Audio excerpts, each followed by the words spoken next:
Les hôpitaux, l'hospitalisation à domicile pour les patients atteints du coronavirus. Au lieu d'être hospitalisés, les patients restent chez eux, mais dans des conditions très encadrées. Olivier Véran, qui sera l'invité de Jean-Jacques Bourdin aujourd'hui à 8h20, veut encourager cette hospitalisation à domicile. Pour comprendre, notre reporter Maxime Lévy est allé à la rencontre d'un patient pris en charge chez lui. C'est à Orvaux, près de Nantes, et c'est le reportage de la rédaction.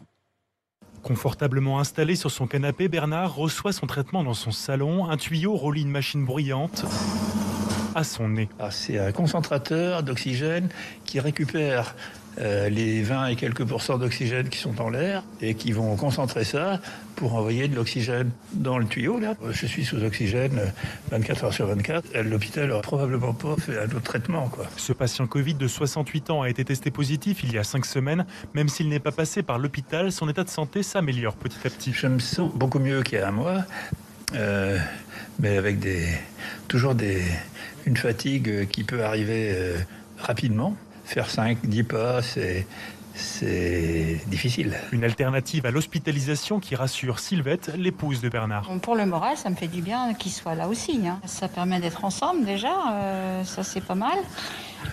Ça m'évite de faire les allers-retours à l'hôpital. Bonjour monsieur le voisin, comment ça va aujourd'hui? Vous avez bien dormi, tout ça? En plus de son traitement, appelé oxygénothérapie, Bernard reçoit tous les jours la visite d'une infirmière. Aujourd'hui, c'est Fabienne. Attention, c'est nickel. Elle réalise différents contrôles. Là, on est dans la surveillance de sa fréquence respiratoire, de sa fréquence cardiaque, de sa saturation en oxygène. Donc, on le surveille quand même quotidiennement de façon à pouvoir ajuster si c'est nécessaire aussi et de prendre contact avec le médecin et réajuster aussi le taux d'oxygène.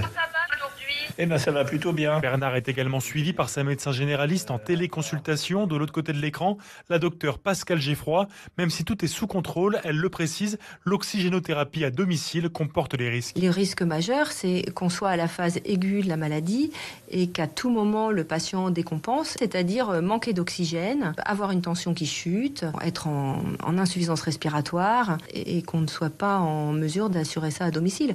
Quand un patient décompense, sa place, c'est la réanimation, c'est pas le domicile. Un protocole encore rare, d'ailleurs Bernard est le seul patient du docteur Geffroy oxygéné à domicile.